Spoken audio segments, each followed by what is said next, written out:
All right, and welcome back to Washington Commanders Insider. This is your host Rico, and today we're talking about the Washington Commanders making some moves going into this Pittsburgh Steelers game, and really we got a big move for the Washington Commanders, in my opinion, and that is that Chris Rodriguez is now officially signed to the Commanders' active roster. Going into this game, it was a situation where the Commanders essentially would have to sign him because they have brought him up from the practice squad so many times. And at this point in time, he was at that limit that if you were to bring him up again, then you would essentially have to sign him. And so the Commanders elect to go ahead and sign him. This is coming on the heels of Brian Robinson Jr., who is expected to miss another game with the Steelers. And remember, this is probably something that is going to be a little bit more of a strategic play for the Washington Commanders, because I know we don't look ahead here, but after this particular game, the Washington Commanders are going to have to take on the Philadelphia Eagles. And I believe that is a Thursday night game. So that is a quick turnaround.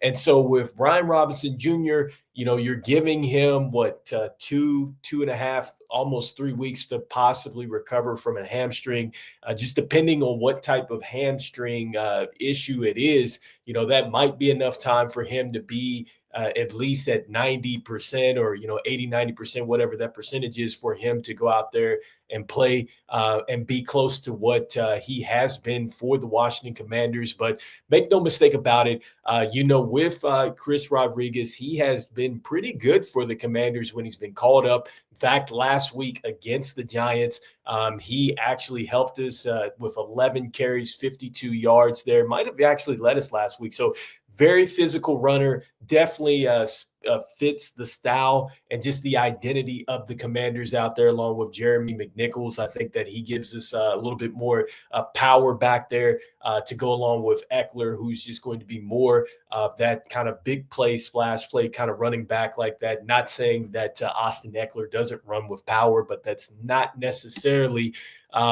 his identity. He's one of those players that likes to get out in open space and kind of hurt you that way. And so, I think that this is good for the Washington Commanders to have him up there. I think that he certainly is going to help us, especially if, Brian Robinson Jr. has a setback, because remember, a hamstring is a bit tricky. And so with that being said, there are other roster moves out there and some big ones for us. And so we have Austin Cyber. He's going to be out. He is the place kicker for the Commanders.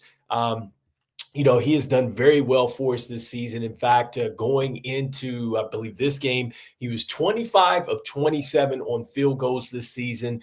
He's hit all 22 extra points out there. And he really was signed, I think, 2 days after the season opener, after the Commanders released Cade York here. And so, it's huge that he is out to a hip. We also don't have Marshawn Lattimore. He's going to be out with that hamstring. I talked about that before. And so as we push forward, going into this thing, we do have a place kicker that is ready to go. That actually he played, I think, 3 years ago for the Carolina Panthers. He made 20 of 22 kicks for them. So that is going to be essential, I guess, for the Commanders. And that is Zane Gonzalez, who is going to be replacing Austin Cyber. And so, again, he kicked for the Carolina Panthers 3 years ago, and he had 23 extra point attempts as well. And so, with that being said, that's just kind of some of the roster kind of situations going into this game, some of the things that could play really a huge effect, especially if the Commanders are going to have to rely on the kicking game. Hopefully we can get the same type of production out of Zane Gonzalez. Then also, too, if we have to lean in on that running game, we're going to definitely need Chris Rodriguez Jr. So it's Chris Rodriguez Jr. All right. And so with that being said, let's look at just some more keys, I think, going into this game. I'd already talked about the fact that the Washington Commanders certainly cannot be a one-dimensional team. I think that is that's a major for the Washington Commanders. I mean, you just cannot be a one-dimensional team. And I think that the Commanders can turn into a one-dimensional team if they really have to chase points. And so the one thing the Commanders have done well at, and one thing that I think Jaden Daniels has been really exceptional at, And it's been almost like a veteran quarterback. It doesn't even seem like he's a rookie quarterback, but he does a great job as far as making sure that the Commanders are getting something out of the drive. And I talked about, last week that the Commanders are going to have to take advantage in the red zone. But in this type of game, I just think that you need to just continue to keep points, and you need to have the Pittsburgh Steelers chasing. I think that it's better and almost helps out your defense, and I'm talking about the Commanders defense, if we can make Russell Wilson really press for points. I think that if you're making him press for points, then I think that this is where the Commanders can really take advantage of the Pittsburgh Steelers, because I talked about how they're good at the time of possession. But if you speed them up, you make them do something that they're just not comfortable doing. I could see that Russell Wilson is going to start to force the football down the field a little bit more. And I think that the way this Commanders defense has really been heating up, you have a chance to force him into some interceptions. And you got a chance to turn him over out there. And you also have a chance really to get some more sacks as well, because as he's trying to get back there and load up for that deep ball, he's certainly going to need the time to get his feet set to throw it down the field. And so, if we're doing a good job as far as, what we need to do as far as coverage, and I'm not saying that it's perfect, but, it's just enough to throw off the timing and things like that. You have a chance to get home, or you have a chance for him to rush that and throw into some coverage. And so I know we don't have Marshawn Lattimore out there, but I still do believe in Mikey Sainristil. I think that Mike Sainristil can still go out there and make a ton of plays. Been looking at him really progress this rookie season.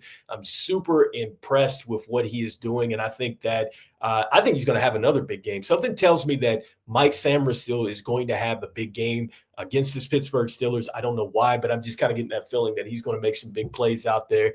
And then with St. Juice, I know he's been targeted a lot, but I like the way that St. Juice has been competing. And I think that it's only going to help once we get Marshawn Lattimore back there with him as well. And so, again, I've loved the way he's competed. And it's not like he is, getting us a whole bunch of penalties and things back there. He's right there. And at some point, I think that he's going to turn the corner as a corner, and hopefully he can become a bit elite himself with the confidence that I think Marshawn Lattimore is going to give to this group. But, that is just another key takeaway. I think that just have the Pittsburgh Steelers chase us. That is going to help our defense. And also, too, it just helps our offense, because we do not want to be in a situation where TJ Watt and those edge rushers are just pinning their ears back and they're coming after Jaden Daniels and he's just back there scrambling. That is not a great way for this offense to operate in this particular game. And so, look, we're going to be talking one more key to the game tomorrow as we are getting ready for the last episode before the game takes off. And then it is going to be a post game after the game is over. Let me know about the key takeaways from these roster moves, what you think could possibly impact the Washington Commanders. This is Rico. This is Washington Commanders Insider, and I'll see you guys on the next episode. Peace.